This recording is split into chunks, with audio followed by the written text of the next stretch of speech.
Olá, pessoal do Canon College, meu nome é Francisco e sejam bem-vindos ao Canoncast, o podcast da Canon. Hoje aqui com Márcio Scavone.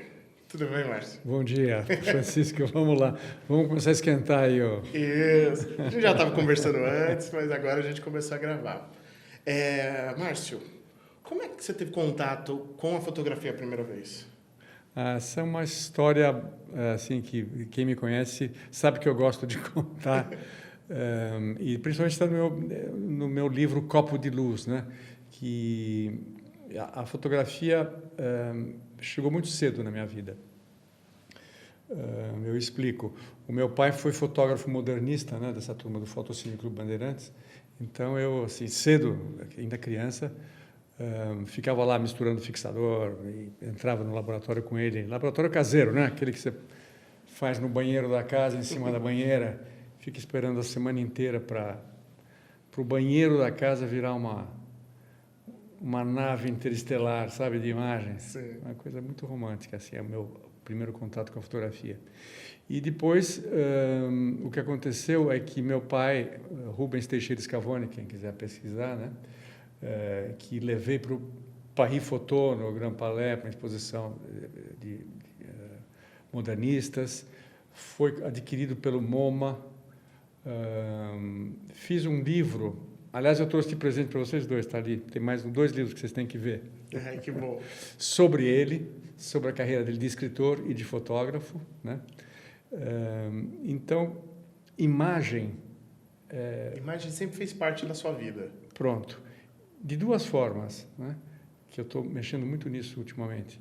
Eu gosto de escrever também, todo mundo sabe disso que me acompanha. Eu acho que a imagem, a metáfora e a fotografia, eu gosto de pensar que fotografia, imagens, nos trazem palavras, e as palavras nos trazem imagens. E então, nesse mundo que eu gosto de viver. Mas o meu pai era amigo do Marcel Giró, um grande fotógrafo catalão que morava em São Paulo. Estamos falando aí do 69, 70, 1969, 70. E eu tinha 16 anos e eu quis ser assistente dele, do Giró. Um grande fotógrafo, um mestre mesmo, sabe? Aqueles que você... tinha um estúdio com 5, 6 fotógrafos, publicidade, mas que nunca perdeu a visão e o trabalho pessoal. Tanto é que também ele foi muito redescoberto, principalmente fora do Brasil, e aqui também, né? Mas lá em Barcelona, que é a terra natal dele. Um trabalho magnífico, magnífico. E fiquei muito amigo do sobrinho dele, o Tony Ricard, que é designer. A gente faz projetos juntos, isso lá em Barcelona. E é fotógrafo, é músico, é gente especial, né? Então, quando eu fiz essa imersão no Giró, você imagina, você é jogado como se fosse assim, eu gosto de falar, um ateliê renascentista, sabe, com o mestre. Sim. Então começa o seu caminho lá dentro do laboratório, né? O porão do navio, e você vai subindo, vai para o estúdio, começa a montar a Cine, são as câmeras 4x5 ou 10x8 polegadas ou 5x7 polegadas, aquelas que tem o fole, né? Sim. Então esse foi a minha escola foi muito técnica, muito forte tecnicamente. Isso você já fazia alguma fotografia? Assim, amadoramente? Acho que comecei a fotografar com a Rolleiflex, que meu pai tinha uns 12 anos, assim, né? Mas essa coisa do Giró, né, que eu penso muito nesse estúdio, é uma coisa que já foi muito discutida, né, Francisco? Mas você imagina você ter que pegar a fotografia desde o começo, né, carregar uma chapa individual dentro de um chassi, expor, corrigir, foco, distorção, né? Isso é um longo assunto, mas as câmeras 4x5 elas têm, chama standard, que é lente, isso aqui é o filme, né? Então você aprende, a primeira coisa é que esse aqui tem que ver com foco, o da frente, né? Isso aqui tem a ver com formato, né? E isso é um aprendizado de vida inteira, né? É interessante porque nessa época Hoje em dia há um imediatismo de saber fotografar, de saber tudo. Nessa época, você ia aprendendo tanto na prática, testando, vendo as outras pessoas fazerem, as pessoas te ensinavam como fazer. Ser assistente era uma coisa muito interessante. Não, era grande chance de você aprender fotografia. A gente fala até hoje, né? Você escolher um fotógrafo que você gosta e colar, né? Agora, é óbvio que a coisa mudou tanto e está mudando cada vez mais rápido, principalmente por causa do YouTube, a disponibilidade de você ter contato com grandes fotógrafos em cursos, em conversas, como essa que a gente está tendo aqui, né? Sim. Mas você imagina que um negócio desse aqui, né? Que um iPhone, coisa, que é uma ferramenta espetacular, é claro. Sim. Mas o que você demorava 10, 15 anos para aprender, o fotógrafo, já vem pronto aqui, né? Sim. Então, é claro que muda o jeito de você olhar a fotografia, né? É diferente. Alguém que começou com filme, Francisco, olha a fotografia de um jeito diferente. Sim, e o interessante porque é outro tempo, né? O tempo de consumo, o tempo até o tempo de sentimento para tirar a fotografia era outro. Porque como ela demorava um pouquinho mais, né? Com certeza. Você tinha mais tempo sim, de entender aquele sentimento dentro de você para você conseguir tirar a foto. É uma visão romântica sua também, é bonito isso. Agora, eu acho que o que o digital tira, e pode ter tirado de muitos fotógrafos começando, que estão aí, e isso é uma dica para você poder... em workshop, no começo da era digital, às vezes eu colocava fita isolante no viewfinder. No viewfinder, para as pessoas não saberem o que estavam. Só vai revelar isso aqui depois do almoço, né? E para segurar um pouco a ansiedade, né? Mas Não deixava ninguém ver a foto no LCD. Porque era como era antigamente. Ou então você fica olhando só o histograma. Sim. O verdadeiro profissional olha o histograma. Eu falo isso. Porque você já viu a foto, você acabou de fazer a foto. Como assim? Sim. O histograma é a segurança, é o Polaroid que a gente fazia antes. Sim, sim. Sabe, a gente naquela coisa de não errar, porque fotografia profissional é chance zero de errar. E o que aconteceu? O digital nos deu isso. Então tirou a angústia.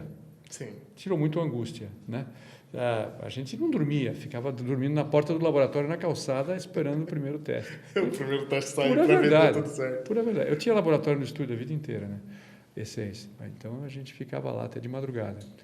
O modelo chegava para fotografar, você estava com a luz pronta, que nem você me recebeu aqui, fazia um teste, passava um filme às vezes, 120, marcava, fazia a Bíblia que eu chamava.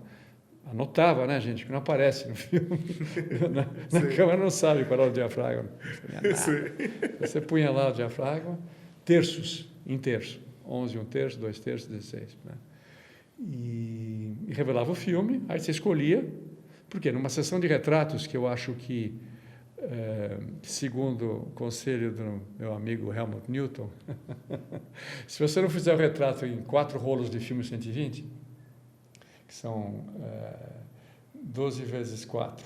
12, 48. 48 fotos, pode ir embora. Então isso continua meu guia, mesmo no digital. Porque é besteira você falar assim, o filme é de graça, o digital é de graça. Não é de graça. O seu tempo não é de graça. Seu equipamento, a paciência do teu modelo, da pessoa que você está posando. Às vezes você tira 1000 fotos e aí não usa a maioria das fotos. Não, eu nunca tirei 1000 fotos. Mas o pessoal faz, é o dedo nervoso. Clica aqui. E outra coisa, e ainda mais quando você está em estúdio e tem flash, aquele flash estourando o tempo inteiro é de uma agonia, porque o modelo está ali. Imagina, você faz 10 fotos e as 10 fotos saem lindas, beleza, foram só 10 estouros de flash. Sim, sim. Se você faz 100 fotos, são 100 estouros de flash em cima do modelo. No final ele já está tonto, já está desmaiando de tanta luz entrando. Com certeza, com certeza. O que eu acho que eu estava te dizendo, que perdeu-se, chama-se pré-visualização. Para mim isso é a coisa mais importante, porque demorava assim anos para você antecipar o que você ia ver no seu filme quando você revelasse. Antecipar isso, porque você é um profissional. Então, você não podia ter muita surpresa no laboratório, sabe? Então, essa pré-visualização, eu entro num ambiente para fazer um retrato, por exemplo, eu entro, eu escaneio, já sei onde é que é a janela, a luz, fundo, a distância. Isso é treino, né? Fotografia é que nem tênis. Quanto mais você jogar, quanto mais você fotografar, melhor você fica.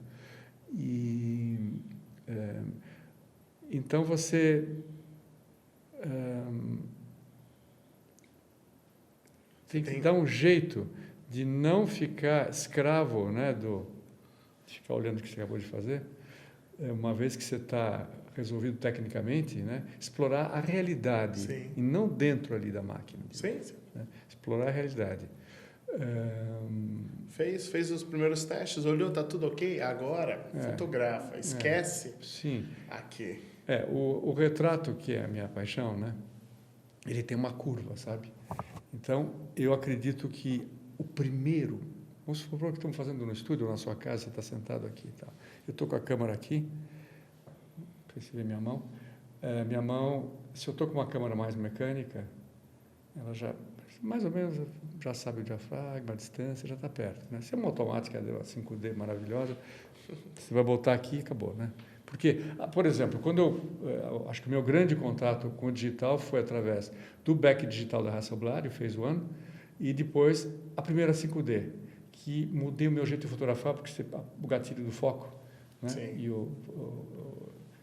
só clica quando está em foco. Fantástico. Mudou o jeitinho, são 2 cliques agora, né? É muito interessante. Fiquei encantado.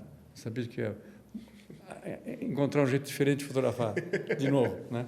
Muito, muito interessante. E aí a curva é a seguinte, muitas vezes aconteceu isso no meu estúdio, de a pessoa sentar em algum lugar, a primeira e segunda foto pode ser que sejam essas já, porque a pessoa ainda não ela baixou a máscara e não pôs de novo, porque ela põe de novo. Sim. Entendeu? Então, se você, porque eu falava assim, nesse sentido, né, quando eu estou falando no passado porque você telefonava para a pessoa às vezes, né? Agora você manda um texto, né? Então eu falo assim, o retrato começa no telefonema, né? Começa no café, lá embaixo, né? Você vai tomar um café, você fala, você já vai preparando. A pessoa não sabe, mas ela já está na minha rede faz tempo. Sim. Você está observando a mão, né? O jeito, o maneirismo, o jeito que a pessoa senta, que cruza o pé e tal, né? Porque eu acho que o grande asset, né? O grande riqueza, né, do fotógrafo é a observação. É que nem do escritor. O fotógrafo é um observador. Então, você está aqui. Eu fotografo muito com os olhos.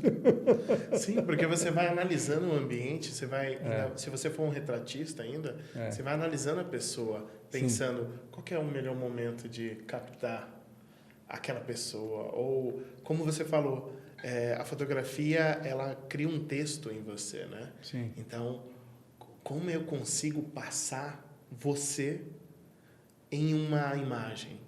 Então, tem que estar na posição, o fotógrafo retratista, ele olha a posição certa que conta essa história, não é? Sim. Eu me apeguei àquela frase, aquela afirmação que é o texto que o Luiz Fernando Veríssimo pôs na Luz Invisível, no meu retrato, que tem um filme no YouTube muito, muito bom, do Jarbas Agnelli. Não sei se você chegou a ver, chama-se Luz Invisível. Isso vale a pena, tem assim, um sucesso de audiência. É muito, muito bom, porque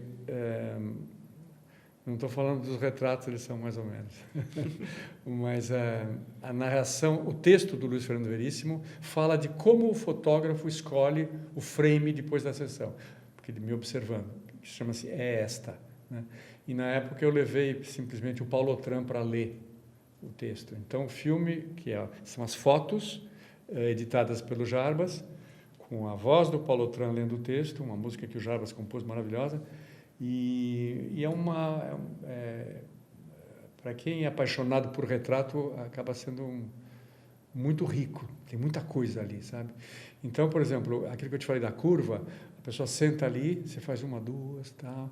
Aí, essa coisa dos flashes, se é com luz de flash que está acontecendo ali, a pessoa que nunca foi exposta a essa luz tremenda, começa a ficar um pouco mais arisca, né? Então, geralmente, começa lá em cima e dá uma caída. É um sorriso o retrato. Aí ele sobe, e tem que subir, porque senão você não para. Aí você sente que ele passou do começo. É um sorriso meio de lado. Acabou. Aí você vai editar, você vai para o teu Lightroom e tal, e eu começo de trás para diante. Está lá sempre. É a penúltima. Porque você tentou fazer uma melhor e não deu. Sim. Não é sempre, mas... Eu sei como é que é. Tem umas perdidas no meio, assim, né? Que a pessoa tirou a máscara. Em gravação a gente faz muito isso quando faz vídeo. Vamos fazer vamos fazer mais duas. Aí faz, aí na hora que vai ver... Não. Acabou. É insegurança. É isso. É segurança, mas nunca usa a última. É sempre as anteriores. Eu queria passar para vocês... Eu conheci grandes fotógrafos, assim, brasileiros e internacionais, né? Tive privilégio incrível, né? Até agora, sábado, um brasileiro que eu gosto muito, que é o Walter Firmo, ele vai lançar um livro, ele foi adquirido pelo Instituto Moreira Salles. Sábado tem uma conversa com ele. Você viu isso? E o retrato que eu fiz dele foi escolhido para o livro. Estou muito contente também. E, então a gente... e cada um desses fotógrafos vai nos enriquecendo, né? Sempre, né? Ou vídeos que você vê. Por exemplo, eu gosto tanto do André Cartes, né? O fotógrafo húngaro. Morou em Paris, Nova York e tal, que às vezes eu acho que eu conheci ele. Eu quase menti agora. Porque eu fui onde eu sei que ele morava, em Nova York, fim da Quinta Avenida, ou começo, né? Washington Square. Do lado, assim, olhando para Uptown, à esquerda, um predinho lá, você entra na recepção do prédio, tem foto do André Cartes, ele morava no apartamento ali em cima e tal. E tem um vídeo antigo que anda por aí, deve ter no YouTube, né? E ele está segurando uma Leica, assim, uma M6, eu não lembro. Acho que era uma Reflex, era uma R. Aí ele fala, é a primeira vez que eu tenho uma câmera tão boa, gente, bem velhinho já assim e tal. Aí ele está fotografando uma moça no parque, assim. Aí ele fala um conselho, acho que muito bom para os jovens e para os velhos de jovem de alma, né? Você não pode cansar o seu modelo. Isso eu tenho sempre em mente. Se você começa agora aqui, agora ali, agora aqui, agora aqui, você está passando uma grande insegurança para a pessoa, né? A não ser que você tenha muita intimidade e realmente vai sair muita coisa, o que é já, né? Mas uma pessoa que você nunca fotografou, né?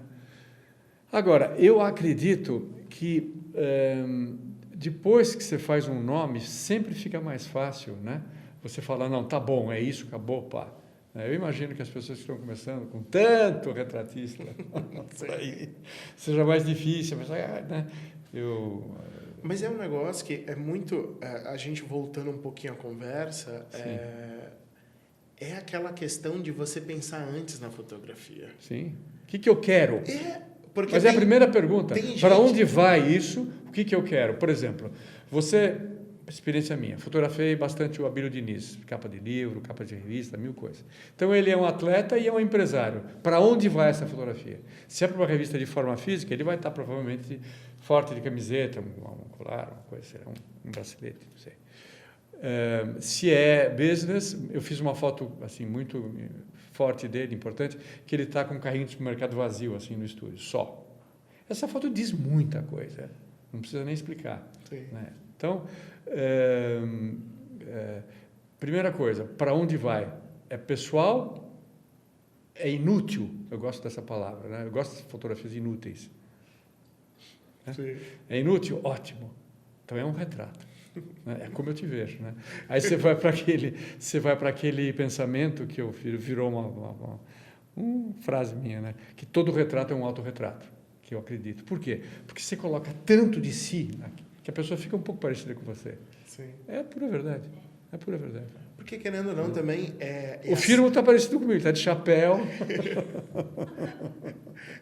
que também, querendo ou não, é a sua forma de enxergar outra pessoa. É claro. Né? Você tá mostrando como você enxerga. Como aquela pessoa estava no dia 10 de janeiro de 2015, às 10h30 da manhã, eu vi, ela era isso. Né? O Avedon, Richard Avedon, um grande fotógrafo retratista e moda americano, dizia uma coisa muito bonita também, que as pessoas vinham a ele para retrato como se estivessem indo no médico, para saber como é que elas estavam. Olha, que legal. É um pensamento bem bacana. Bem bonito, bacana. né? Você passou quanto tempo sendo assistente? Rápido. Para mim, a minha carreira foi diferente, arrisco dizer, de quase todos os meus colegas, porque eu fui assistente no Giró, não deu um ano, eu acho. Muito jovem, aí fui estudar, não sei o quê, né? Que tinha que fazer. Você já viajou para fora para estudar? Eu terminei o colegial e convenci meu pai, e ele foi super generoso comigo, que eu queria passar um ano fora, na Inglaterra, de preferência, estudando inglês. Não era fotografia ainda. Era inglês e letras, sei lá. Mas eu era muito precoce, muito assim... Eu lembro uma vez o Giró não estava no estúdio, chegou o cliente, eu montei a foto, o Giró olhou para mim assim... Estava clicando já. Ele falou, não, peraí. E aí, não sei se vocês têm a referência do filme Blow Up. Blow Up é um filme fantástico que eu recomendo para todos que gostam de fotografia, direção do Antonioni, em cima de um conto do Júlio Cortázar. É um fotógrafo de moda, levemente inspirado no David Bailey, que está em Londres, modelos, conversível, já tinha uma espécie de telefone celular. Eu falei, eu quero essa vida. E esse filme saiu no fim dos anos 60, eu não tinha nem idade para entrar, o filme era proibido. A Jane Birkin aparecia topless, é uma coisa maravilhosa. E vocês certamente já viram referências desse filme, é um filme importante. David Hemmings era o ator, né? E aí, lá em Londres, Inglaterra, fui para lá, passei um ano viajando, estudando inglês. Eu queria virar inglês, uma coisa assim. Tanto é que eu casei com uma inglesa lá. Então, meu pai e minha mãe me mandaram para a Inglaterra, eu voltei casado com uma inglesa. Você passou quanto tempo lá? Primeira vez, um ano. Aí voltei. Isso sem estudar fotografia? Sem fazer, ainda assim, colegial. Mas eu era muito jovem, né? Sim. Tinha 19, 20 anos. Aí eu vim para cá, comecei a faculdade de comunicações. Eram tempos assim, vocês não têm noção. Era a ditadura. Era horrível isso aqui. E pode ficar pior. Cuidado. Nada que o futuro não possa ser pior do que o passado. Né? Tem que sempre ver o passado. Aí eu casei, eu preciso ganhar dinheiro. Falei, o que eu sei? Eu sei fotografia. Fotógrafo Você sempre voltou fui. casado nessa época? Não tinha feito faculdade nem nada. Casamos numa capela maravilhosa, de uma igreja maravilhosa, chamada St. James, em Londres, na capela lateral, porque não tinha muita gente, tinha só a família dela e um amigo meu. Mas foi fantástico, né? E eu estou rindo porque eu estou contando essa história e estou lembrando tudo, né? Mas que em um ano você conheceu ela, propôs ela casamento. Ela veio para o Brasil conhecer meus pais para ver se ela não estava entrando numa fria. Família boa, ela viu que a família era boa também. Então... Ela falou, tá bom, tranquilo, vamos casar. Então deu certo. Aí a gente casou, ela trabalhava lá em Londres, na Air France. Ela não voava, ela voava no chão, mas era Air France. Como ela era Air France e eu casei com ela, eu tinha direito a viajar pagando só 10%. Nossa. Eu viajei bastante. Aí sim, né? Você voltou para o Brasil, ficou um tempo aqui estudando? Aí voltamos, aí foi importantíssimo, porque aí eu precisava trabalhar e fui procurar emprego numa agência que era uma das maiores do Brasil na época, uma coisa extraordinária, que se chamava Alcântara Machado Publicidade, Almap, na Avenida Paulista. Alex Perissinotto era como é que era? Vocês assistiram, a referência aqui tudo é filme, né?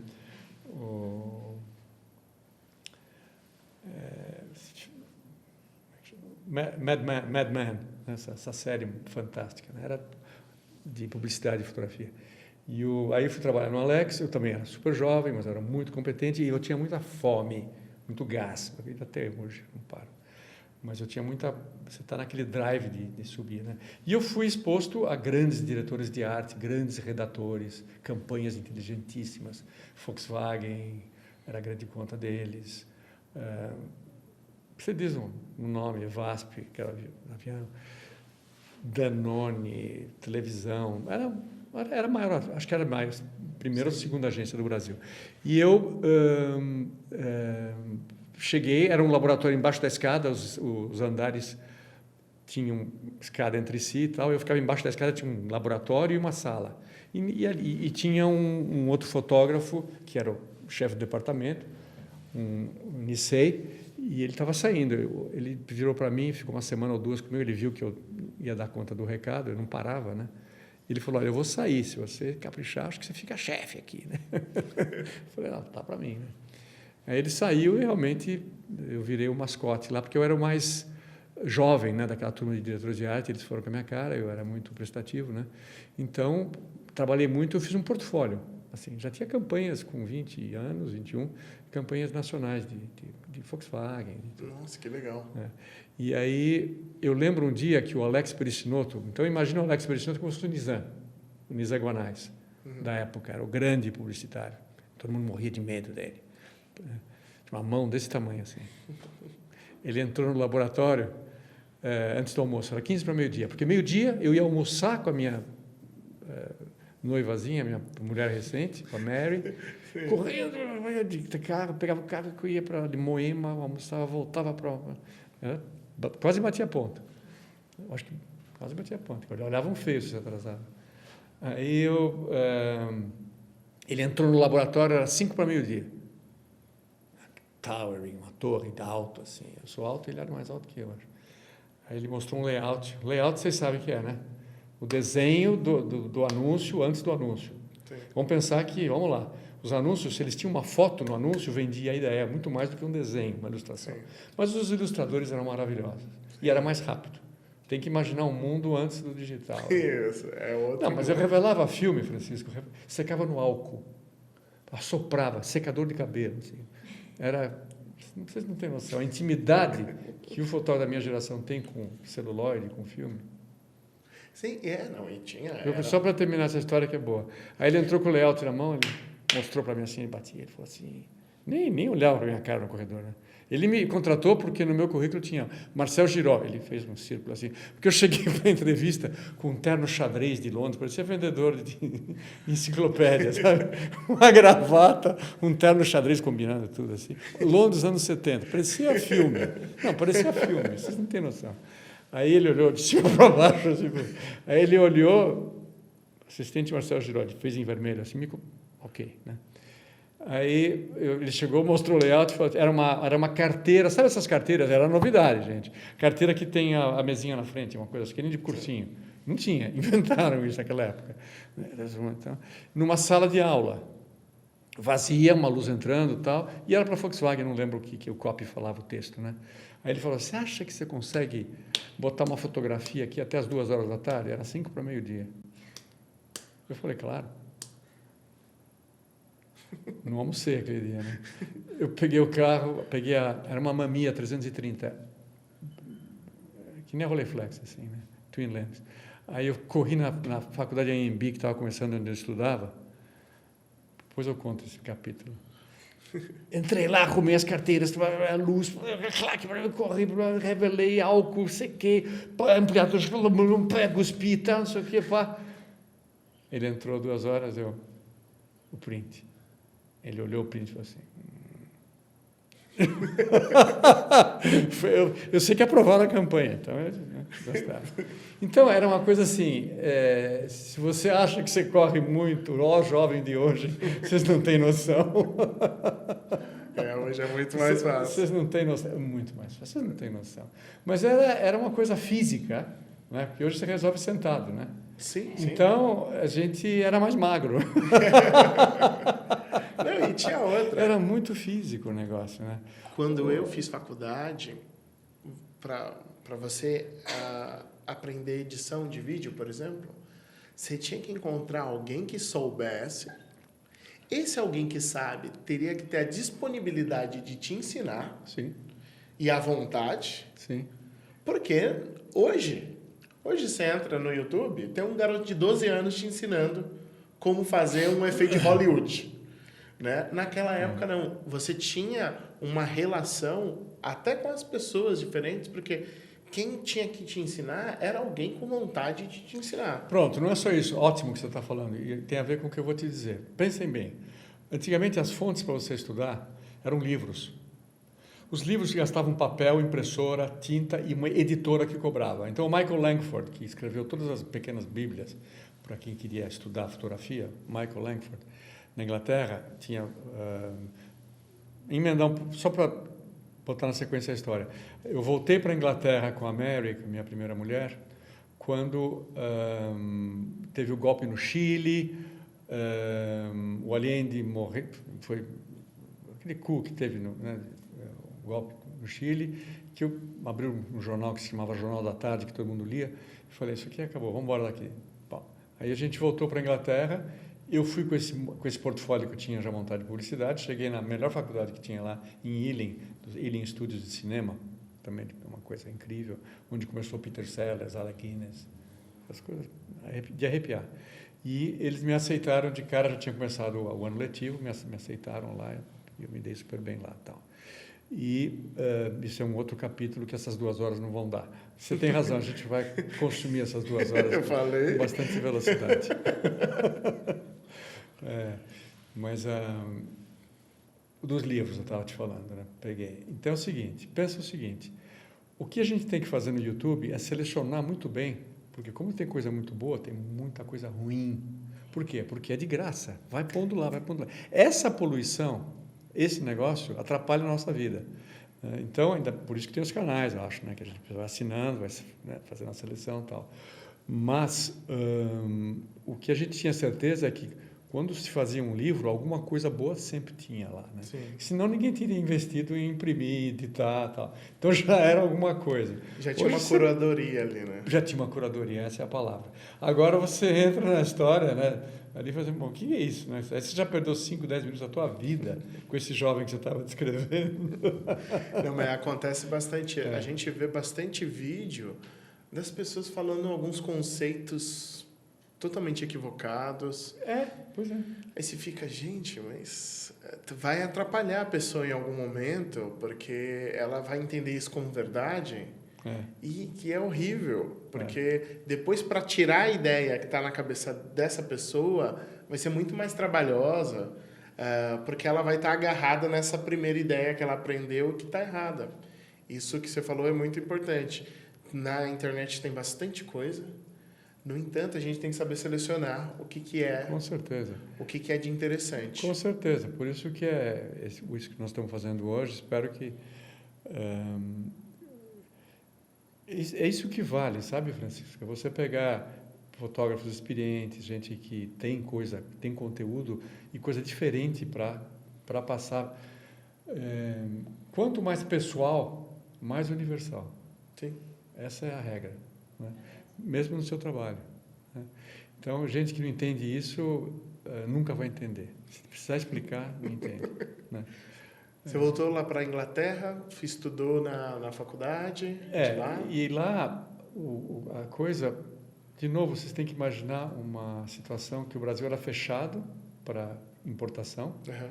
Então, só você pôr mão aqui nesse showroom maravilhoso que vocês têm aqui, na Canon, isso assim, até hoje, quando eu entrei, você viu minha expressão, né? De ter tudo para pôr a mão. Sim. Né? Porque você não tinha, né? Hoje você compra no BH, também você pode, quando você viajar, pôr a mão, mas você compra online, né? As lojas acabaram praticamente. Uma coisa muito bacana sempre foi a lojinha, né, de fotografia, né? Sim. Sei lá, você ficava lá trocando ideias, tá? Isso aí morreu, né? É o YouTube, né? Sim, sim. Mas... então, assim, o grande, além da técnica, a imersão minha na Inglaterra foi cultura, língua Isso foi muito importante para a carreira de um fotógrafo, né, ou de um diretor de cinema. Né? E ter a oportunidade de pegar o diretor de cinema, eu acho que o fotógrafo também, tem até uma corrente que você tem que estudar história, sociologia, filosofia, né? Letras. Porque aí o que você vai contar é a história.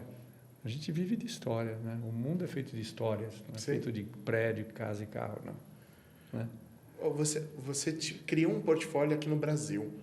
Nessa época, como é que era a visão artística no Brasil e na Inglaterra? Uma pergunta muito boa. Essa pergunta é excelente, porque eu gostaria de falar disso. A minha geração não sonhava que a gente ia ganhar dinheiro vendendo um print. O único jeito de você ganhar dinheiro era fazer uma vida, sustentar uma família, eu acho, eu tenho certeza, era advertising, fotografia de publicidade. Né? E isso era uma atração muito grande, por quê? Porque o fotógrafo de publicidade era muito bem remunerado, então ele tinha acesso aos melhores equipamentos, ele era um cara, um jack of all trades, né? Um cara que faz tudo, não faz tudo. Assim, fotografa no estilo do fulano, você fazia. Né? Porque era isso. Isso era fascinante, é fascinante. Você era um pistoleiro, onde é que eu atiro? Teu revólver, entendeu? Isso era...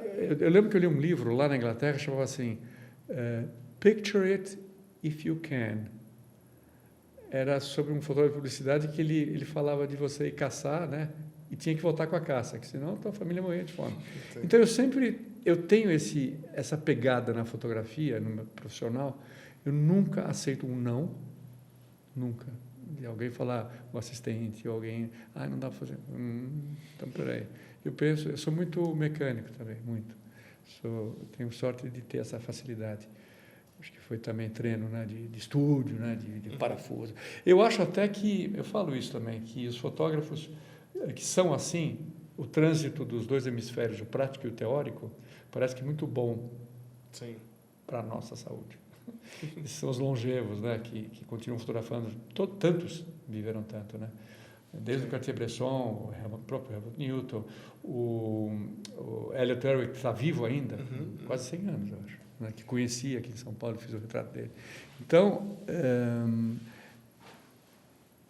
precisa sair da tela muito e mexer em parafuso também, né? Fingir que você está com um filme, né? Colocar a mão na massa. Colocar a mão na massa. Mas é verdade, porque isso faz você pensar nas coisas que são possíveis. Se você só é o cara do clique e não sabe... talvez você não consiga nem chegar no raciocínio do que é possível você fazer. Porque quando você coloca a mão na massa, você entende o que dá para fazer, o que dá para subir, o que dá para colocar, se dá para fazer isso. Sim. Mas voltando a essa história da arte e da fotografia, que é importante. Eu acho que... agora eu estou vendo, por exemplo, esse redescobrimento dos modernistas, né? Tem uma exposição também, acho que ainda está, numa galeria chamada Almeida Idale Dale, aqui nos Jardins. Na Eugênio de Lima com a Caconde, perto da Rua Caconde, ali. Brigadeiro, Pamplona, ali. Almeida Idale, né? Tem uma obra do meu pai lá e tem dos modernistas, do Fotocine Clube Bandeirantes e tal. Então, esses prints são valorizadíssimos hoje, né? Com os carimbos, toda aquela coisa que você sabe. Quando eu comecei a fotografar profissionalmente aqui em São Paulo, no meu estúdio, na Vila Mariana, aqui perto, e passei, não sei, quase 40 anos nesse estúdio, que eu comecei bem jovem.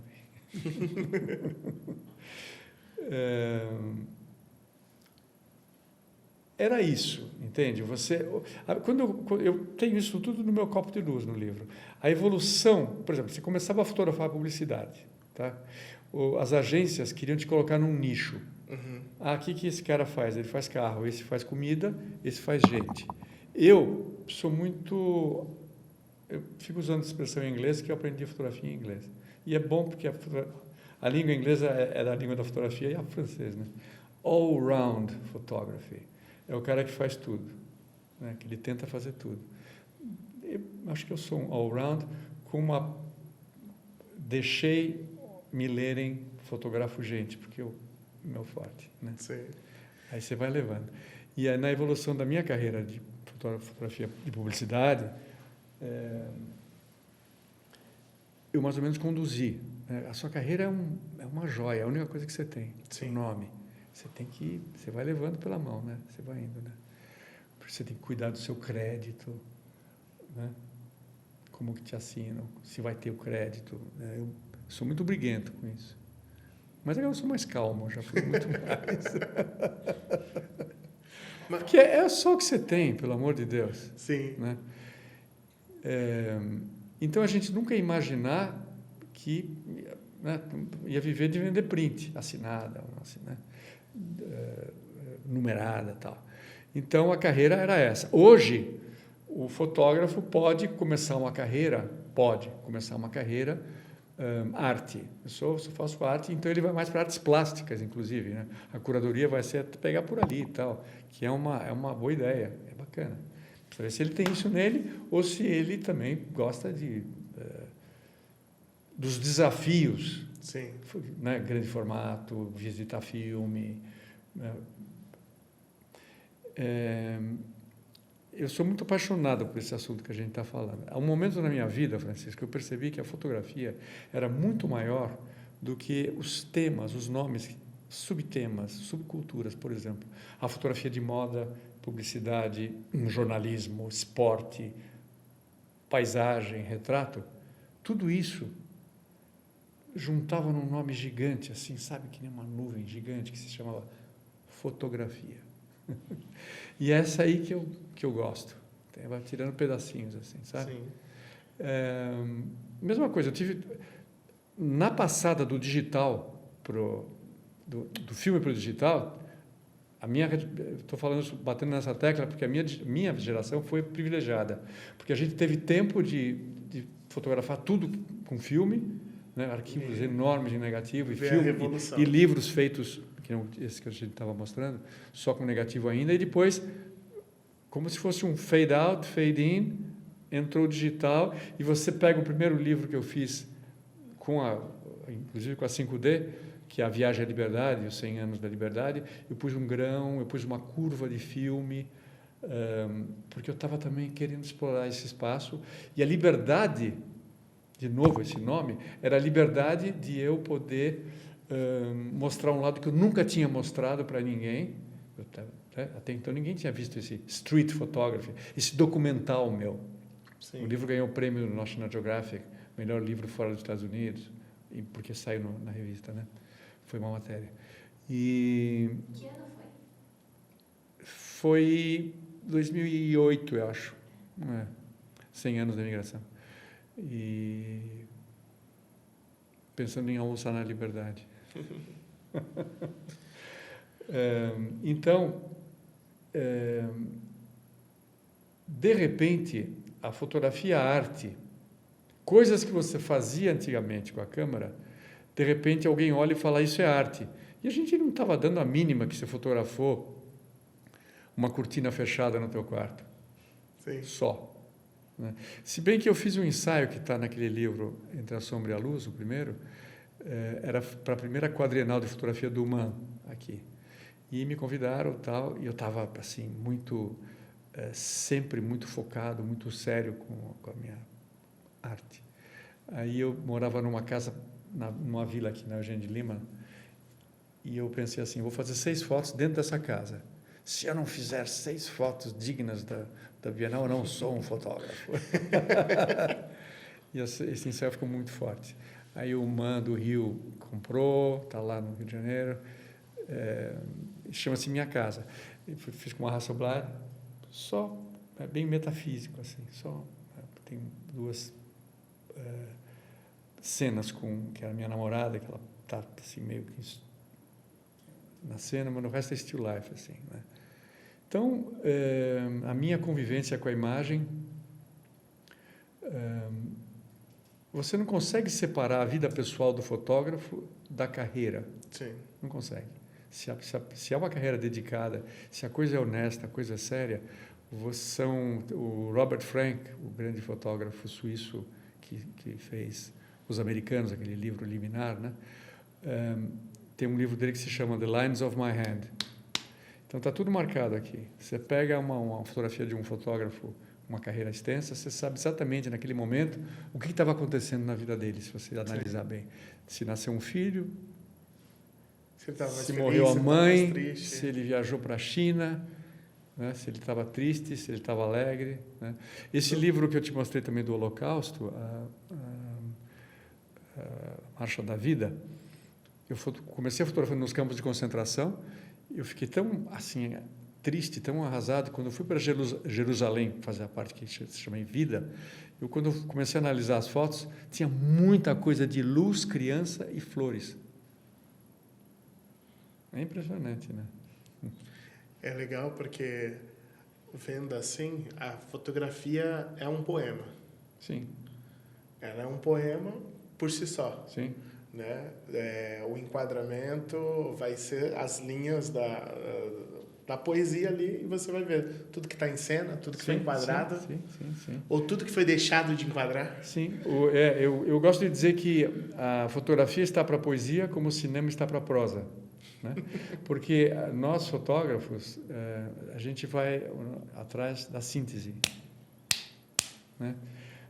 Eu gosto da fotografia que te recebe com um soco na cara e você volta para mais.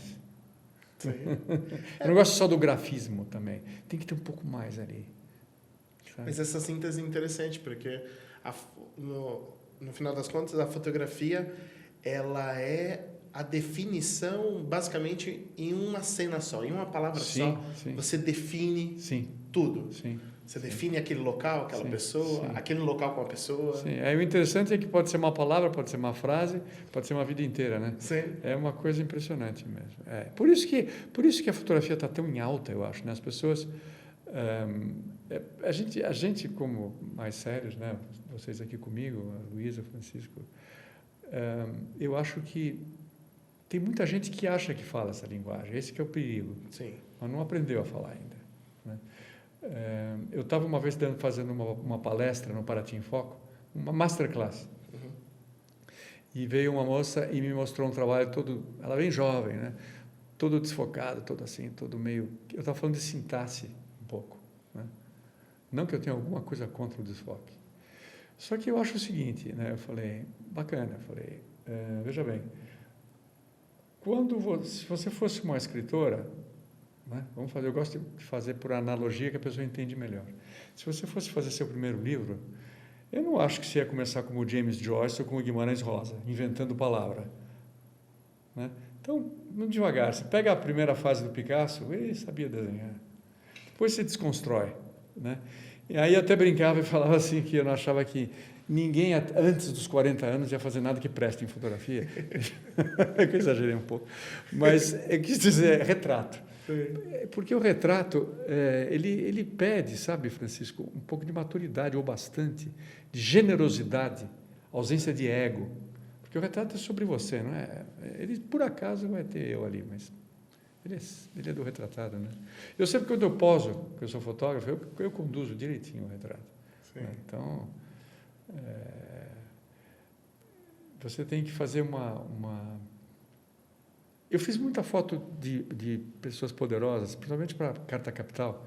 Eu tinha uma sessão lá durante 7 anos, a última página era minha, chamava Imagem Capital.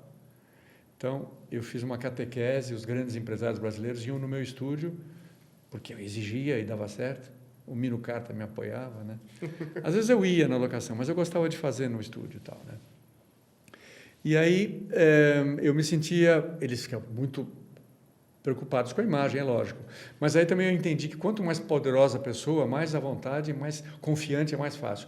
O mais difícil são os que ainda não chegaram lá, a insegurança, sabe? Aí você tem que mostrar, passar essa segurança, essa pseudo-segurança e tal, e deixar a pessoa achar que ela está no controle. Né? Esse é um jogo, é um tour de force, como o francês chama. Né? Porque no fim da história você é que está no controle, né? Porque você, teoricamente, você vai escolher a foto. Né? Sim. Você que está dirigindo. A menos que ele está te pagando muito bem para escolher errado. Uma coisa interessante que você falou... Estou brincando. Lá atrás, que você é o fotógrafo de tudo, né? Que faz tudo, né? Fiz tudo. É legal para o pessoal entender que quando você entende tecnicamente as coisas, você consegue aplicar ela em várias situações. Sim. Existem muitos fotógrafos que são só sentimento. Se você for perguntar, ele não sabe tecnicamente nada. Então, esse é mais difícil conseguir tirar foto de tudo, porque ele consegue tirar foto ali da comida. Ah, não, eu acho... sim, você tem toda a razão. Eu acho que vai ser cada vez mais difícil um fotógrafo com esse all-round photography formação. Que aí cada vez mais difícil. A luz, o tripé de exposição. Ele vai ter que conhecer um pouco a fotografia também. Sim. Filme, né? O Lorenzo, que é o meu filho mais jovem, ele está nesse caminho. Né, se ele carregar um pouco mais de tripé, ele tem os olhos assim, muito desenvolvidos já, para assim, tão jovem. E eu tenho um diálogo de imagem com ele assim, muito rápido, a gente trabalha muito bem juntos. Né? Mas eu sei que é a escola, né? Eu fiz questão de formar ele, porque eu vi que ele era eu tentei dissuadi-lo. Falava cinema, pelo amor de Deus, né? Porque a fotografia tá tão difícil, né? Cinema, pelo amor de Deus. Mas tem uma hora que você fala, ele mostra uma foto para mim e fala, melhor você ser fotógrafo. Só que ele dirige muito bem e também está fazendo as duas coisas, né? Que é o certo. Eu falava isso em workshop, Francisco. Quando vocês lançaram a 5D, ela já filmava, né? A 5D Mark II foi a revolução. A primeira, então a 5.2. Então era nessa época, eu tenho todas.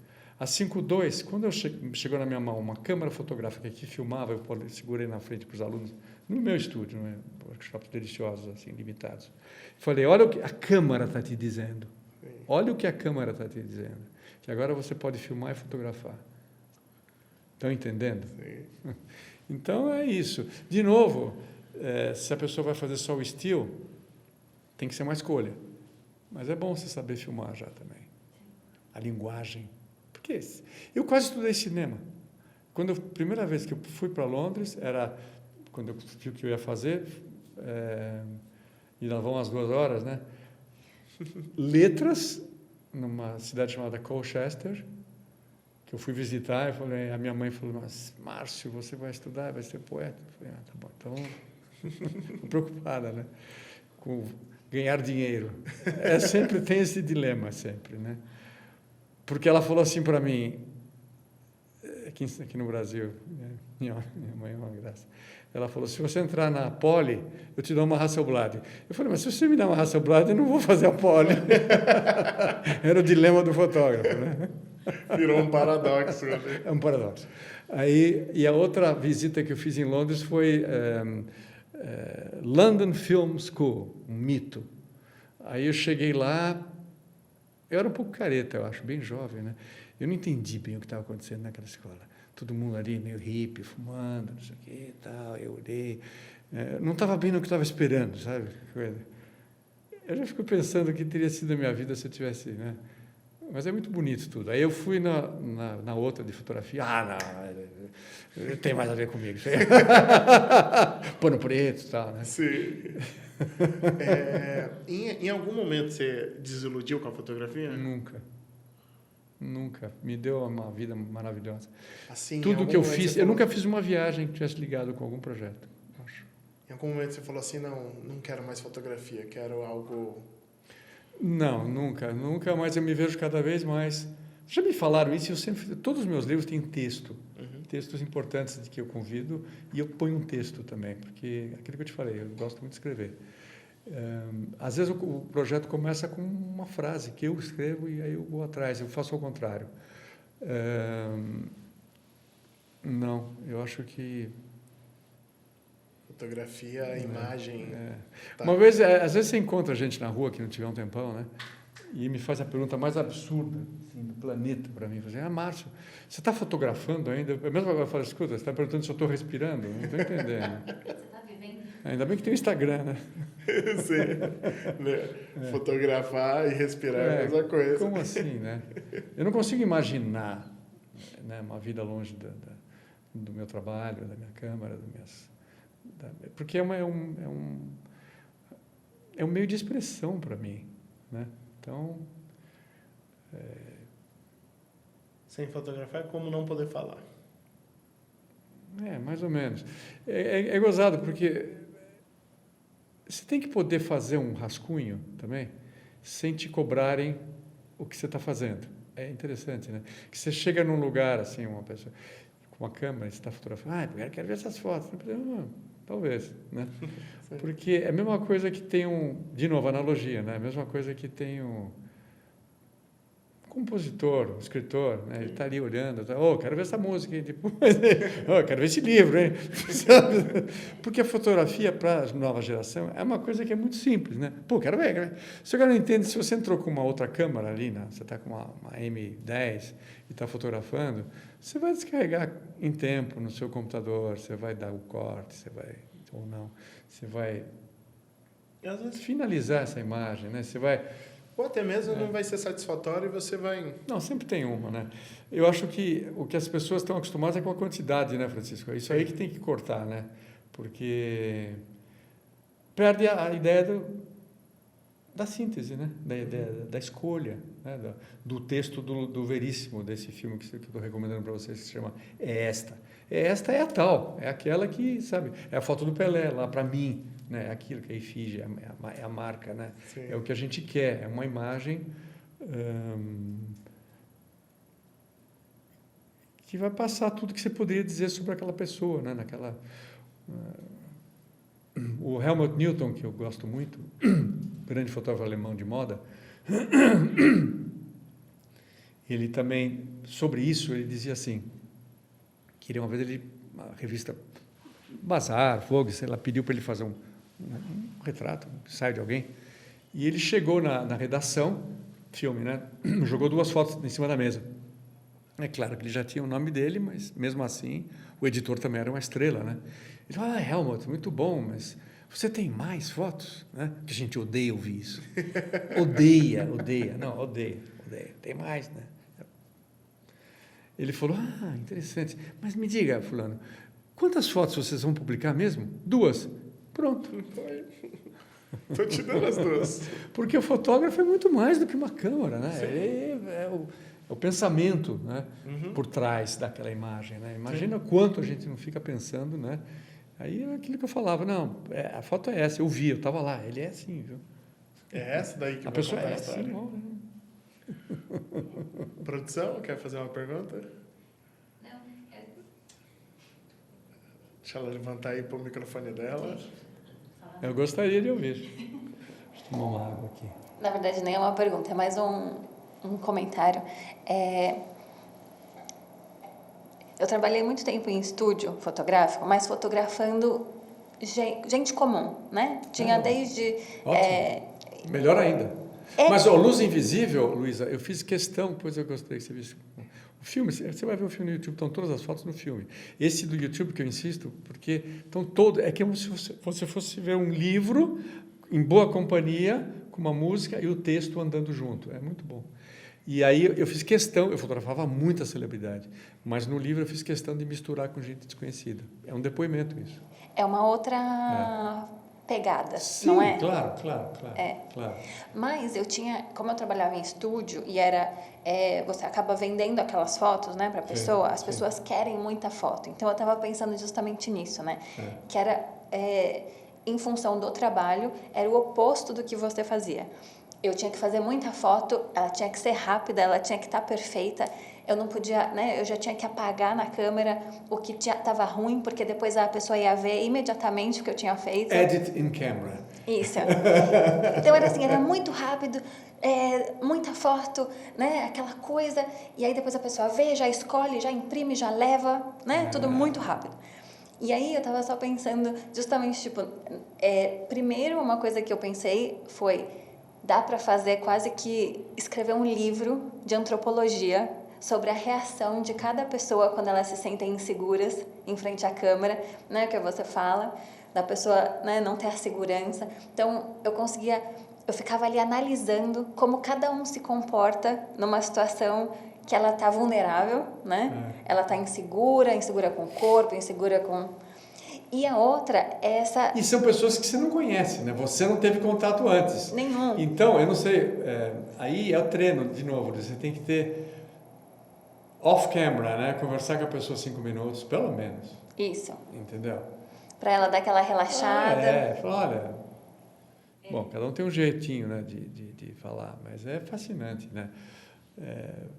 Eu acho o retrato a região mais nobre da fotografia, que é sobre o ser humano, né? Sim. Sobre o bicho também. Só que eu não tenho o seu talento de escrever. Não, mas escreve com a luz. Então, senão eu teria escrito sobre isso. E a outra coisa, eu acho que eu gosto muito de filme, e eu acho que eu busquei o filme justamente em contraponto com essa coisa do estúdio muito rápido. Você faz filme? Eu fotografo bastante em filme. E aí eu gosto dessa lentidão. Claro. É. Então, eu voltei muito para o meu trabalho pessoal, para as Leica M, que eu usava MP, né? Depois eu agora estou com monocrômico, M10, porque eu brinco, porque slow photography, a pessoa já vê que eu vou mais devagar, porque eu sou muito rápido com qualquer câmera. E mesmo com a Leica, mas então eu decidi. Sabe quando você está comendo muito depressa e você tem que largar o garfo, porque é bom para a saúde? Sim. É a mesma coisa. É a mesma coisa. É o tempo de reflexão para você estar satisfeito com a comida. Você tem que parar de comer, o teu corpo te informa que você já comeu, né? Você comeu muito rápido, você come muito. Então, se você fotografar mais devagar, você também vai fazer bem para tudo, para o final da história. Calma. Para o final, e para o resultado final, viu? Eu tenho mais uma pergunta que eu tinha feito antes, mas aí a gente não respondeu para responder filmando, que é sobre o seu novo livro, Das 8 Cidades. Conta um pouquinho. Claro, com maior prazer. Então, na minha carreira, eu trabalhei sob muita pressão de prazo e qualidade, né? A gente é perfeccionista, eu irrito muita gente porque eu sou muito perfeccionista em tudo que eu faço, tudo, né? Tem até uma citação, daqui a pouco eu vou lembrar quem falou, e eu adoro isso. Ele fala assim: o jeito que alguém faz uma coisa é o jeito que ele vai fazer tudo, né? Então, o capricho por exemplo, quando você vai mostrar uma foto na tela para alguém, Photoshop, vamos supor, F, né? Apaga tudo, né? Deixa preto, né? É a mesma coisa que você vai mostrar na mesa de luz, antigamente. Tira a porcariada, né? Põe uma máscara. Quando eu mostrava meu portfólio impresso, né, Luísa? Você imagina, malinhas. A gente precisa conversar, mas essas 2 horas são um pouco. Eu tinha uma malinha com as pranchas montadas, 3, 4, que ficava nas agências de publicidade. Como é que é? Para a pessoa conhecer, tinha que abrir.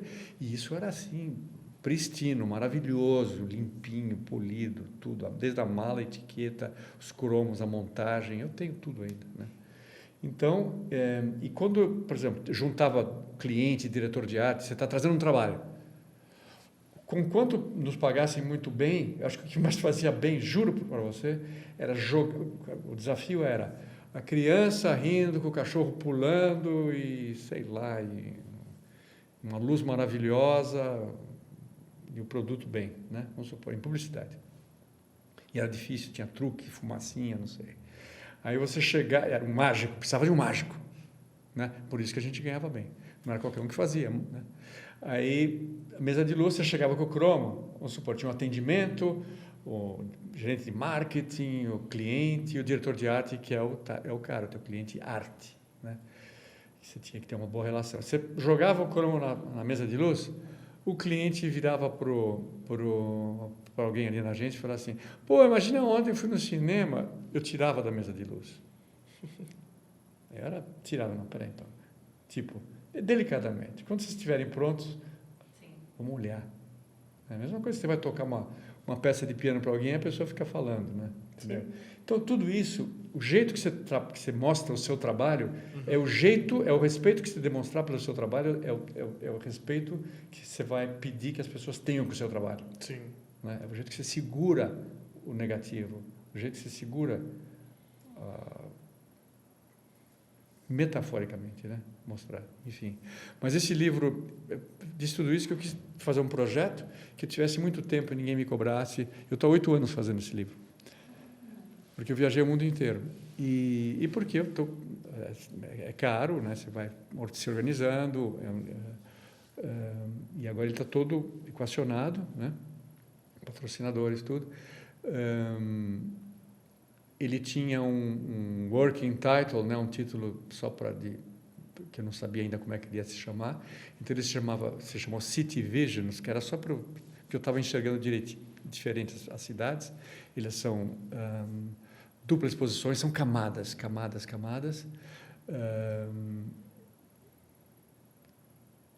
E eu vi que eu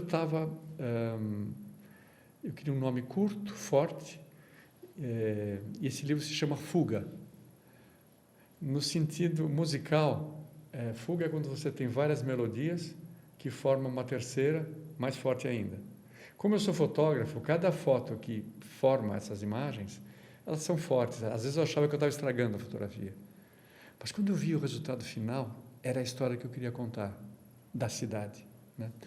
E são cidades que eu tive contato assim cedo na minha vida. Eu viajei bastante quando era bem jovem, por esse fato do que eu te falei, da primeira mulher trabalhar na Air France também, né? Então tem Nova York, Londres, que eu morei muitos anos, Paris, que eu ia sempre, Roma, que eu fui também primeira vez com 16 anos, que me impressionou muito, Tóquio, que eu nunca tinha ido, porém eu tinha feito esse livro da liberdade e a cultura japonesa sempre me conquistou, sempre me causou uma grande impressão, né?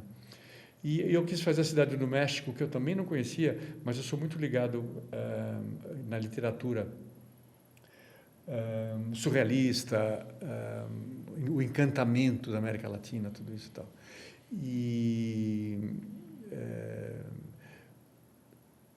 Rio de Janeiro, claro. Eu ia perguntar, tem uma cidade brasileira? Claro, não. E não ia ter São Paulo. Por quê? Porque eu estava pensando que eu não conseguia enxergar São Paulo do jeito que eu enxergava as outras cidades, porque eu dormia com São Paulo, era a minha esposa, estava difícil ali o negócio. É muita familiaridade. Sim. Quando veio a pandemia, eu fui para Campos do Jordão, minha casa lá, e me refugiei bastante. Fiz uma base lá, eu saí do estúdio aqui e tal. E mergulhei nesse livro e comecei a enxergar São Paulo. Quando eu vinha, eu estava numa cidade estrangeira. Mesmo na Viagem à Liberdade, eu dormia às vezes no bairro, num hotelzinho lá japonês e tal, para me sentir como um estrangeiro na minha cidade. E tem um haikai que fala disso, que é a epígrafe do livro, né? Mesmo na minha cidade, agora adormeço como um estrangeiro. Então eu queria sentir isso, e eu senti isso. Então tem São Paulo também, né? E são tableaus, são fotos trabalhadas, assim, com bastante informação, mas ao mesmo tempo com punch, eu acho. E então eu fui, quando eu achava que a coisa estava ficando muito simples, eu decidi escrever uma legenda literária para cada uma. 124. Então isso também me deu, eu não estava querendo que terminasse essa fuga, sabe? Estava continuando a fugir. E agora está enxuto, né? Tem o texto é em forma de entrevista com um grande curador brasileiro, o Aguinaldo Farias, que está conversando comigo, fazendo pergunta, é o texto do livro. O Iatan Canabrava faz parte da curadoria também. Vai ser impresso na Ipsis. Vai ser um livrão muito bonito. Quando sai? Acho que no segundo semestre. E eu fui convidado para um festival importante de fotografia na Itália, ele vai ser lançado lá. Então, estou bem animado com o projeto inteiro. Legal. Que legal. Você também faz muita fotografia para o seu Instagram mesmo, né? Eu vi que você posta bastante. Eu percebo que o Instagram é a ferramenta do fotógrafo. Sim. O Facebook eu reconheço que eu não tenho muita paciência e tempo para... Ele copia lá, vai mandando, mas eu não tenho muita paciência, nem tempo, né? A gente tem que dosar muito esse tempo, né, que a gente fica na internet, né? Sim. Mas o Instagram eu gosto. O Twitter eu estou começando a olhar de novo de frente, acho importante também o texto. Eu tenho um canal de YouTube que eu vou cuidar mais também, se vocês quiserem conhecer, que é o meu nome. Né? Esse filme está lá, esse que eu falo sempre está lá. E eu estou postando coisas de qualidade lá, de qualidade de ensino de fotografia e tal. Interessante. O do Instagram, eu perguntei porque é um outro jeito de consumir, né? A gente consome de outra forma. Sim. Mas eu vi que você posta bastante, tem bastante retratos e documentais lá, né? Tem. Eu vou fazer até mais. Eu acho que eu tenho, que nem essa conversa, viu, foi longe. Então, eu acho que eu posso pegar o copo de luz, que tem muita coisa ali, e fazer pequenas pílulas e conversando. Então, me faz bem. Eu gosto de ensinar. É uma coisa que vem quando você fica mais velho também, é gostoso. E para bons ouvidos, né? E essa troca me faz bem. Né? Essa troca me faz bem, é uma conversa boa. E é o meu assunto favorito. Você lidou bem com a transição do digital do filme para o digital. Essa eu queria terminar com uma história boa. Não sei se a gente está terminando, mas antes que eu esqueça, essa é boa. A minha geração, então, teve 3 tipos de reação com o digital, tá? Tinha uns que falavam, isso aí não vai dar certo. Muitos, né? Isso não vai dar certo. Esse Cavone, um pouquinho mais velhos que eu, assim, né? Isso aí eu acho que não sei. Isso aí não vai pegar. Mas o filme, tá? Aí quando a gente foi num evento desse Foto Brasil e tal, e tinha lá o Beck. O primeiro Beck foi da Kodak, que eu comprei. Para Hasselblad, era 4x4, 16 mega, né? E no sol forte ele abriu o bico. Parava de fotografar. E era uma fortuna. Tinha que fazer leasing. Vocês não têm noção, nós não temos noção. Nós financiamos a revolução digital, a minha geração, porque a gente pagou 50 mil reais para o primeiro Beck, aquelas coisas. E aí, então, esse não acreditava. Depois teve uns que eram os mais técnicos, que pularam no vagão aí, de cara, muito mais rápido do que o meu perfil, que já entendiam tudo do negócio, muito técnicos e tal, que eu ainda era tal. E a minha transição foi mais... gradual. Mais gradual, exatamente. Porque teve um momento, o estúdio era muito bem equipado e muito bem instalado, o meu estúdio enorme. E eu tinha já um scanner muito bom e uma processadora E6. A gente revelava e já escaneava e entregava arquivo, às vezes assim, híbrido. Me diga se não estão fazendo isso no cinema hoje, Hollywood. Claro que estão. Sim. Muitos filmes capturados em stock filme, escaneado e depois faz o que quer. Né? Continua uma opção. É interessante. Viu? É interessante, porque às vezes as pessoas têm um pensamento muito radical, tipo, isso daqui vai deixar de existir. Muitas vezes não deixa de existir. Ela só deixa de ser a linha principal. Sim.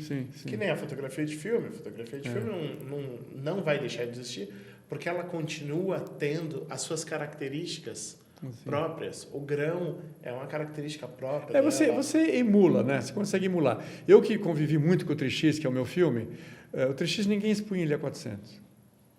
Hello? Never. 320 ou 250. Porque negativo você expõe para a sombra. Né? O digital você tem que jogar a curva lá para a direita para você ter tudo na sombra também, teoricamente. Né? Mas tem gente que fica morrendo de medo de estourar a luz alta, mas as câmeras são muito boas, elas seguram, né? A latitude. Mas sempre que der também segurar. É fantástico. Uma imagem RAW, NG, é fantástico. É um parque de diversões. Né? Você né? Ali. Né? O fotógrafo profissional entende o que é uma imagem crua, né? O RAW. Sim. Você está... Nesse momento tem uma foto sua na exposição lá do Santander?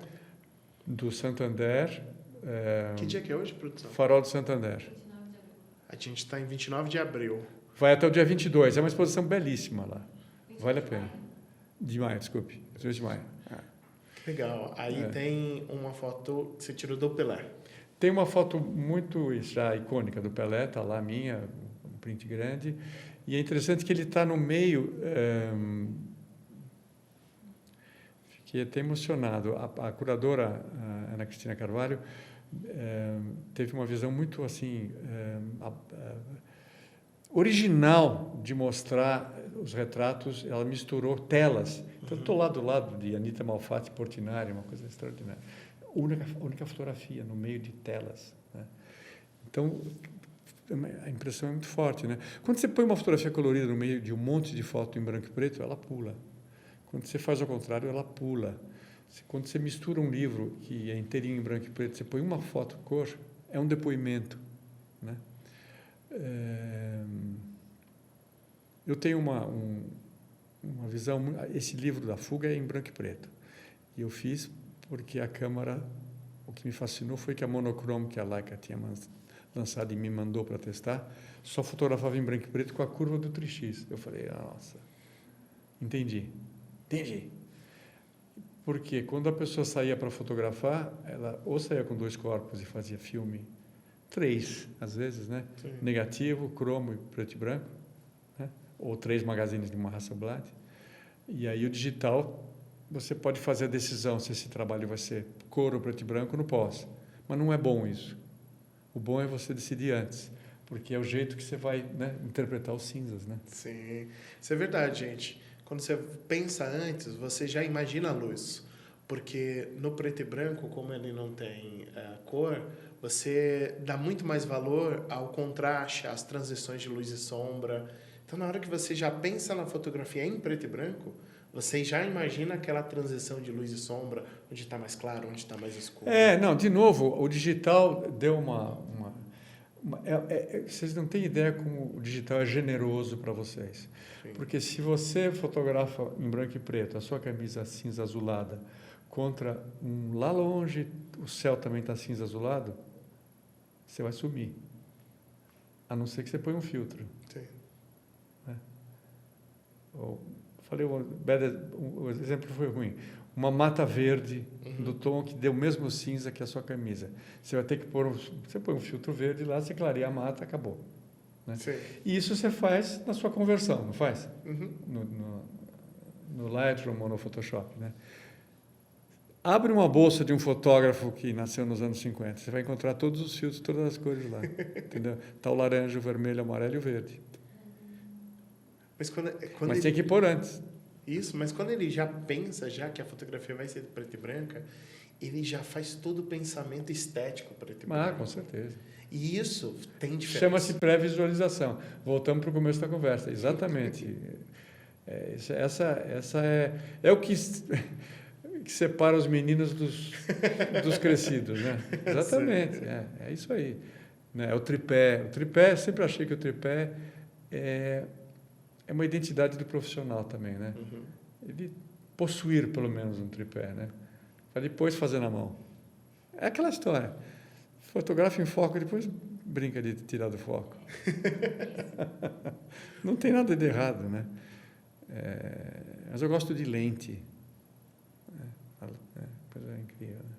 Você tem quantos livros hoje? Acho que uns 15. Todos fotografias? Individuais, né?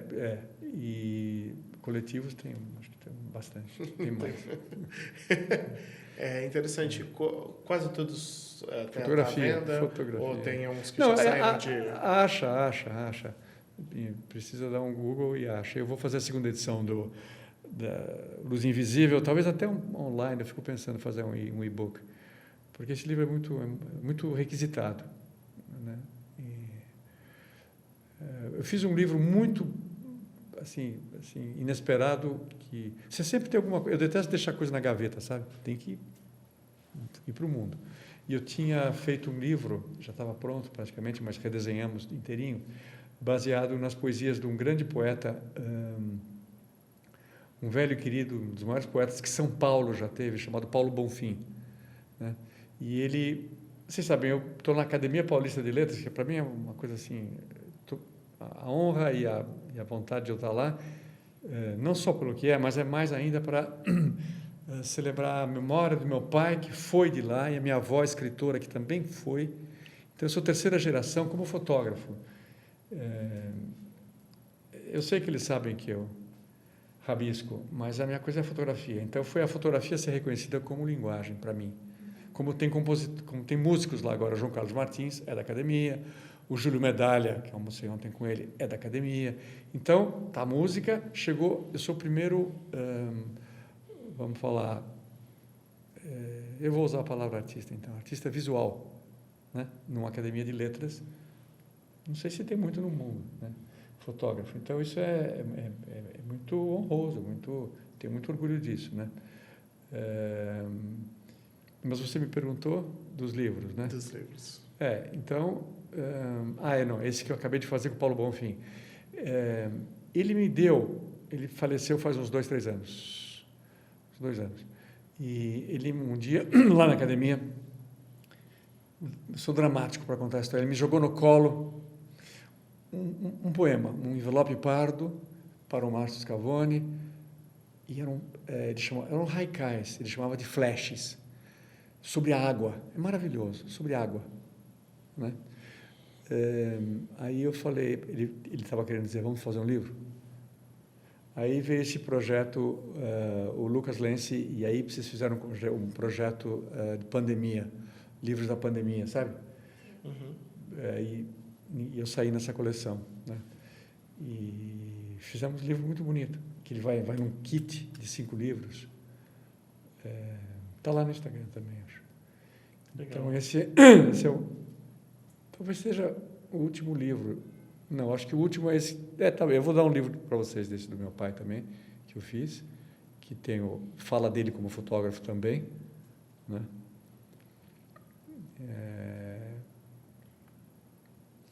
Como é que foi?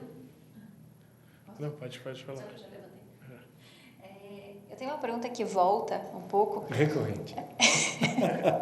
Na verdade, volta no tempo. Tá bom. Melhor ainda. Sobre a sua trajetória em Londres. Você falou que morou lá há muitos anos, né? Aí você contou que foi no colegial, voltou para o Brasil e aí voltou. E aí começou realmente a estudar fotografia, lá, né? Depois você chegou a trabalhar lá. Como é que foi essa trajetória? Boa. Muito boa pergunta. E como que é esse mercado também um pouco lá, né? Em relação a... Essa pergunta eu vou adorar responder, Luísa. Foi assim, eu era muito dedicado, né? Iam clientes olhar lá, os terceiranistas, né? Quem era o mais, que levava mais sério, aí pintou um job para mim no Ocean Spray, que é uma marca de comida lá. Aí eu peguei um trabalho de fotografar comida, já para um cliente inglês. Eu tenho um grande amigo fotógrafo inglês, chamado Julian Bizert, que é um sobrenome russo, mais velho que eu um pouco, e a gente teve um estúdio juntos, lá em Londres. Não sei se vocês estão familiarizados com a palavra squatting, quando você ocupação. Era uma casa de ocupação, um estúdio muito bonito, que a gente ocupou, e pagava o cara que esteve lá embaixo, né? E fizemos campanhas lá dentro. Então, foi eu tive um começo muito... porque você tinha que ter muitos recursos, assim, ideias e resolver e coisas e tal, né? Mas eu logo voltei para abrir meu estúdio em São Paulo e nos anos 80 explodi em publicidade, aquelas coisas assim, que estava muito aquecido o mercado, prêmios e tal, né? E aí, em 89, comecinho dos anos 90, aconteceu uma coisa muito séria no Brasil, que está bem... vocês vão lembrar que foi o golpe do Plano Collor. Sim. Né? Uma coisa terrível, né? Pessoas morreram, né? Tá naquele filme Terra Estrangeira, muito bom, né? Do Valtinho, né? E que é congelar seu dinheiro. A gente tinha muito trabalho que acabou de fazer, as produtoras no meu estúdio chorando, a gente não ia receber. Foi uma coisa que vocês não têm ideia. Assim, mais uma coisa que vocês não têm ideia. O nosso dinheiro virou banco imobiliário, não valia nada. Sim. Eu tinha dinheiro guardado, o mercado fechou, eu estava no auge assim da meu gás de querer mastigar e fazer. Eu não tinha feito o livro ainda, então vocês imaginam a minha fome. Eu falei, já entendi, vou fechar o estúdio e vou para Londres de novo, vou voltar para a Inglaterra. Vou embora. Aqui eu estava separado, estava solteiro, 2 filhos pré-adolescentes, que eu sou muito ligado a eles, aos 3, né? Então tinha só essa coisa de ficar longe deles, né? E eu peguei, o que eu levei, desculpa, eu levei a Nikon. Ainda não tinha descoberto a maravilha. Levei a Nikon e acho que eu tinha uma Leica M já, lógico, e a Hasselblad, né? Claro. Então fui para lá. Na Inglaterra o pessoal usava Nikon também, né? Canon. Esse meu amigo era Canon. É aquela história que eu te falei. Eu cheguei com a Nikon, ele olhou feio e falou assim, o foco da Canon é muito mais rápido. E era mesmo. Eu fiquei chocado, porque era a EOS, né, era silencioso e era mais rápido mesmo. A Canon, eu falei, mas eu uso o manual. Falei. Não preciso de automático. E aí, Luiz, em resposta à sua pergunta, é uma história boa essa. Eu fiquei baseado no estúdio do Julian, no sul de Londres, um estúdio maravilhoso. Mas eu falei, portfólio muito forte, mas eu falei, olha, já entendi aqui, se eu não tiver uma agente, eu não vou pegar trabalho. Aí a busca não era cliente, era um agent. Aí eu peguei aqueles guias que eram impressos, eu peguei 3 nomes, peguei um star de Londres, Julian Cotton. Peguei o nome dele, eu comprei uma moto para poder me locomover, um portfólio, eu sou motociclista, adoro. Aí depois que é uma moto em Londres do lado esquerdo, é menos perigoso do que um carro, porque não mudou nada no comando. No carro você está com a direção do lado errado, fica mais preocupado. Tem razão. Aí eu liguei para eu me lembro também dessa manhã que eu estava no estúdio do Julian, e falei, vou ligar para o Julian Cotton. Ele falou, nossa, ele representava os maiores fotógrafos do mundo. Ele falou, então toma um uísque. Eu falei, tomei uma dose de uísque, brincando, ele maluco. Tomei um uísque, eu liguei para o cara e falei, olha, eu sou em inglês, né? Eu falei, eu sou um grande fotógrafo brasileiro, eu acho que você devia ver o meu trabalho. Eu falei, bem snob assim, né? Ele falou, come around, né?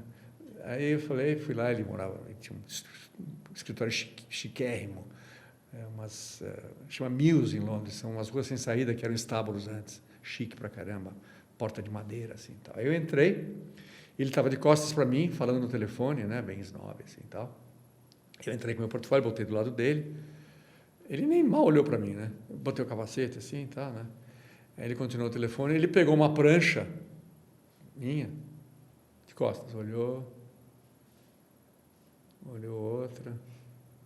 Juro para vocês, não estou querendo me exibir aqui. Ele parou, desligou o telefone, virou. Aí começou a conversar comigo. Quer dizer, meu trabalho chegou na frente. Aí a gente conversou bastante e tal. Ele falou para mim, olha, você tem duas coisas a seu favor e uma contra. Aí eu falei, lá vem, né? Aí ele falou assim, a sua personalidade, seu drive, elogiou o meu jeito de ser e tal, não sei o quê. Aí ele falou assim, a sua fotografia é... Como é que ele falou? Primeira classe, sei lá, top notch, né? Primeira classe do mundo. Isso quer dizer. Agora tem uma coisa contra, né? Vou falar primeiro em inglês devagar aqui. Too many bloody photographers in London. Muitos fotógrafos demais em Londres. Eu falei, eu sei, né? Aí ele me indicou 3 agentes, 2 mulheres e um homem, e no fim eu acabei optando por uma nova-iorquina, a Shelley, que me representou. Ela pegou meu portfólio, falei, vou levar para os meus, consultar aí os meus clientes e tal. Ela me aceitou e falou assim, olha, Márcio, 2 meses para o primeiro trabalho. Eu falei, nossa, meu dinheiro estava acabando, né? Eu falei, meu Deus, e agora?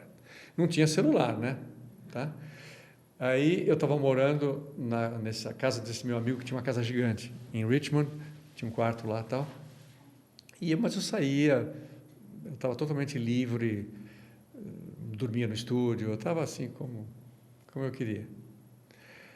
Aí eu liguei um dia para o Julian, né, para tirar recado, tinha que tirar recado. Ele falou, a Shelley telefonou, né? Eu pensei que ele estava brincando. Você pegou um trabalho com o Lloyds Bank, 3 dias. Isso era 1.500 libras por dia, que era meu fee, que eu já sabia. 3 dias e você tem uma reunião na Brompton Advertising amanhã. Aí começou. Aí eu comecei a fotografar e aí eu fiquei um tempo lá trabalhando e fotografando. E você sabe o que eu queria saber? Por que eu fiz isso, mais do que tudo? Porque eu tinha, lá no fundo, eu tinha ficado uma pergunta. E se eu tivesse ficado na Inglaterra, desde a faculdade, e construído minha vida lá? E se? Como teria sido? Então, eu precisava saber que eu era um fotógrafo bem-sucedido também lá. Sim. Eu precisei disso na minha vida e eu tive essa sorte. É interessante, gente, porque lá fora, nos Estados Unidos, Inglaterra, é comum ter agente. A gente aqui no Brasil não tem agentes, por exemplo, um ator, o diretor, a produtora não liga para o ator, ele liga para o agente e o agente consegue. Mas eu posso te explicar um pouco porque sabe por quê? Porque a moda, Brasil é tudo moda, né? A moda do agente chegou quando a gente já estava estabelecido. Uhum. E eles querem pegar um jovem que vai cobrar menos comissão, que pode ter um potencial tremendo e a pessoa vai ganhar dinheiro. Para que eles vão querer um cara que vai chegar e falar assim, olha, aquela agência já é minha, hein? Né? E o agente, ele faz o trabalho de ir nos locais. Sim, não, é fundamental. Ele vai lá na revista, vai lá no estúdio, aí vai ter um teste ali, e aí ele vai procurando. Sim. Para a gente finalizar, Scavone, fotografia, como você falou, para você precisa viver, né? Você precisa acumular experiência. Acumular experiência e viver o mundo. E é isso que vai aparecer. Pandemia. Sim. A gente deixa de viver o mundo. Né? Na pandemia, você... Lá no Instagram tem uns filmes que eu falei bastante da pandemia. Eu acho que você vira para... é a oportunidade de você virar para o seu mundo, virar para dentro. Né? É isso que é fuga. Meu livro é isso. Às vezes eu tinha a impressão de que eu não estava mais, durante rodando essas cidades, que eu não estava fotografando o que eu via. Eu estava fotografando o que eu vi, que seria a síntese da imagem depois. Entendeu? Então, é gozado. Não começou assim esse livro, sabe? Sim. Eu acho que é um livro de memórias. Interessante. Futuro, presente e passado. É um jeito de um fotógrafo fazer um livro de memórias. Eu acho que é. Tem muito retrato lá. Como essa época de pandemia, você voltou para dentro? Como é que foi isso para você? Foi fácil, porque eu você estava em Campos do Jordão, eu e meu cachorro. Não tinha muita coisa para virar. Não, mas você é o cara que vai lá e arranca a alma e coloca dentro da fotografia. Nesse caso, você ficou impossibilitado de fazer isso. Como é que foi esse período para você? É gozado. Eu tinha reações dúbias, assim. Eu estava respirando um pouco a minha solidão, estava querendo ficar só. Eu me dou muito bem sozinho. Né? Tinha ainda pedidos, como eu tenho, né, de retratos e coisas para vir para São Paulo trabalhar, né? Então isso me deixa sossegado, mas eu não vou esconder para você que eu gostei da experiência de viver sozinho. Eu me separei, tem um monte de motivos de eu estar sozinho também. Como criador, como artista, foi um momento de fuga e introspecção. Tem uma como é que ela chama? É uma pintora italiana, Artemisia. Ela é uma pintora barroca. Eu não vou lembrar agora nesse instante sobre o nome dela. Ela contemporânea do Caravaggio. Ela foi uma grande pintora que sofreu preconceito por ser mulher, né? Teve um drama familiar, pessoal, inclusive. Mas ela falava assim, e eu transpus isso para a era digital. Você não pode deixar a porta aberta o tempo todo. Aí eu falava assim, go offline. Desliga um pouco. Aí entra um outro mundo, para um outro canal de novo. Pelos livros, pelas pessoas que você vai conversar, pela luz, né? A gente tem que dosar muito. É muito bombardeio, né, de olhos estranhos. Né? Sim. Você escolhe o que você come, né? Eu não como carne vermelha há muitos anos, e como cada vez menos os bichinhos. Acho que não tem nada a ver. ainda mais para o nosso planeta hoje. E o meu corpo agradece, né? É a mesma coisa com imagem. Você não sai pela rua olhando só... Você evita olhar, né? Você olha, mas você evita olhar porque você... São Paulo tem um lado que está difícil, né? Sim. Né? E a beleza virou uma palavra um pouco proibida na arte contemporânea, né? É interessante, essa coisa é uma conversa para um outro dia. Então você tem que, de novo, que eu estou tentando fazer nesse livro, né? Ir para o meu mundo. E como, me diga, Francisco, como que eu vou fotografar Paris, Londres, Roma, Nova York, depois de todos os grandes mestres que eu tanto admiro? Chegar lá e falar, vou fazer uma foto lá, fulano. Não. Então, eu também não inventei nada com dupla exposição. Né? Nada pode ser mais inventado. O que hoje em dia não é mais o assunto, mas é como você vê o assunto. Uhum. A chegada, né? É o approach, a chegada. Né? E eu cismei que o jeito que eu estou fazendo, como eu estou trabalhando com as minhas referências, só eu posso fazer isso. Sim. Então, é isso que eu estou fazendo. Né? Obrigado, Scavone, Imagina, por esse papo. Vocês me deram uma manhã maravilhosa. Não falei que ia ser rápido, a gente ia conseguir fazer? Você está com uma Pentax aí? Eu peguei uma foto Você está com uma Pentax aí? É Spotmatic? Oi? A Spotmatic é 1000, qual é essa aí?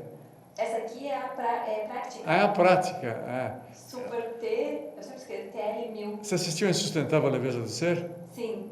Não assisti, li. Então você vai ver, um dos poucos filmes que é melhor que o livro. O livro Jura? pode assistir é hoje. Maravilhoso, mas assiste o filme e me liga depois. Tá.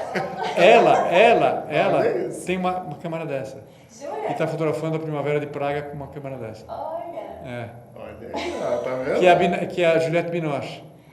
Pô. Nada menos, nada mais.